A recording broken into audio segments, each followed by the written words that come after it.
हर हर महादेव मित्रों, में आचार्य नलिन पंत स्वागत करता हूँ आपका अपने इस YouTube चैनल में और स्वागत करता हूँ आपका अपने इस वीडियो में। आइए आज हम जानते हैं एकादशी व्रत के बारे में।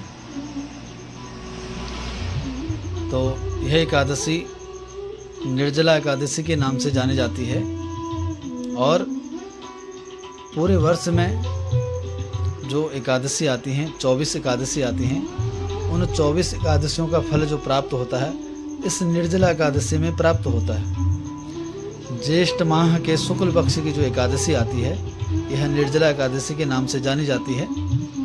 जो कोई भक्त इस व्रत को रखता है, इस निर्जला एकादशी को रखता है, उसको सभी एकादशियों का फल प्राप्त हो जाता है। यह एकादशी आप बिना जल पिए एकादशी के ब्रह्म मुहूर्त से लेके और द्वादशी के ब्रह्म मुहूर्त तक यह एकादशी व्रत आपको रखना है और बिना जल पे, क्योंकि ये निर्जला एकादशी है, आप बिना जल पे इस व्रत को रखेंगे। हाँ, अगर आप कहीं शौच कर्म करते हैं तो उसमें आप कुला कर सकते हैं और आप जब अपने संध्या वंदन करते हैं तो उसमें भी आचमनी ले सकते हैं, उसके अन्यथा आपको जल नहीं पीना है। तो आपको बिना जल पिए ही यह व्रत रखना पड़ेगा।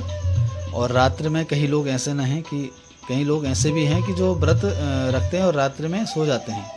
तो इस व्रत को, इस एकादशी में आपको रात्रि को सोना नहीं है। रात्रि में आपको प्रभु के भजन कीर्तन करने हैं, भगवान के नामों का जाप करना है, तो ही आपको इस व्रत का फल प्राप्त होगा।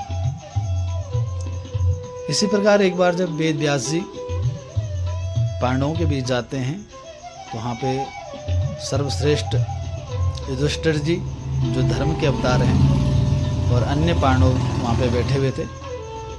तो वेद व्यास जी कहने लगे कि जो कोई एकादशी का व्रत रखता है, कृष्ण पक्ष और शुक्ल पक्ष की एकादशी का व्रत जो रखता है, उसको अनन्य फल की प्राप्ति होती है और वो भगवान के अनन्य भक्त बन जाते हैं। भगवान के श्री चरणों में उनको स्थान प्राप्त होता है। उनको बार बार इस 84 लाख योनियों में भटकना नहीं पड़ता है। यह सब सुनकर के सभी वेद व्यास जी को प्रणाम करने लगे। तो इसी बीच भीम जी तुरंत खड़े उठे और उनसे प्रणाम करके कहने लगे कि प्रभु कृपा करके, आप तो जानते ही हैं कि मेरे उदर में जो है वृक नाम की जो अग्नि है, जिसके कारण मैं भूख सहन नहीं कर पाता हूँ और मुझे अति भूख लगती है। तो कृपया करके मेरे ऊपर कृपा करें और मुझे भी ऐसा कोई समाधान बताएं जो मुझे भी इन सारे एकादशियों का फल मुझे प्राप्त हो।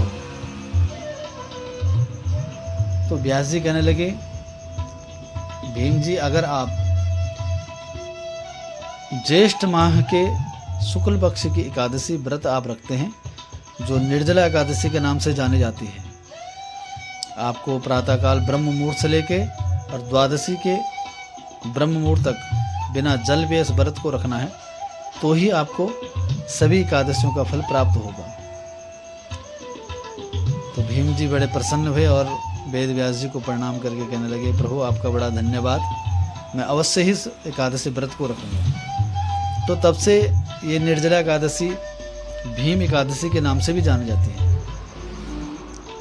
तो आइए सभी लोग इस बड़े भक्ति भाव से इस व्रत को करें, भगवान के नामों का गुणगान करें, भक्ति भाव से इस व्रत को करें, तो आपकी सारी कामनाएं पूर्ण हो। इसी के साथ हर हर महादेव। ओम नमो भगवते वासुदेवाय।